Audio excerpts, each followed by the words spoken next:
Hi! Hello! Welcome to Avantika Farms. Last few days back నేనైతే ఒక video అయితే post చేశానండి. ఆల్బినో వైట్ గప్పీస్ అయితే బేబీస్ పెట్టేసాయని. సో, వాటి గురించి మాకు కొంచెం అప్డేట్ ఇవ్వండి అని చెప్పి చెప్పడం జరిగింది.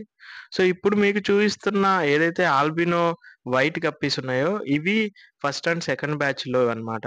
సో, చాలా మంచి ఔట్‌పుట్ అయితే రావటం జరిగిందండి. అండ్ ఇవి కొంచెం పెద్దగా అవుతే వీటి టెయిల్స్ చాలా పెద్ద డెల్టా టెయిల్‌గా రావటం, అలాగే కలరేషన్ కూడా మంచిగా అయితే వస్తుందన్నమాట. సో, సెమీ అడల్ట్సే కాబట్టి మనకు కొంచెం క్వాలిటీ అటు ఇటు కనిపిస్తున్నా ఇంకొక ఫ్యూ డేస్ ఆగితే మాత్రం మంచి ఔట్‌పుట్ అయితే రావటం జరుగుతుందండి. సో, ఇవైతే నియర్లీ మన దగ్గర 500 ప్లస్ ఫ్రైస్ అయితే గ్రోత్ అవుతా ఉన్నాయి. అందులో ఫస్ట్, సెకండ్ బ్యాచెస్ అయితే మనకి సెమీ అడల్ట్ నుంచి అడల్ట్‌కయితే రావటం జరుగుతుందనమాట. సో, ఎవరికైనా కావాలి అంటే నా నంబర్‌కి కాంటాక్ట్ చేయండి. అలాగే మీకు తెలిసిన ఫ్రెండ్స్ అండ్ ఫ్యామిలీ మెంబర్స్ అందరికీ కూడా ఈ రీల్‌ని షేర్ చేసేయండి. Thank you friends.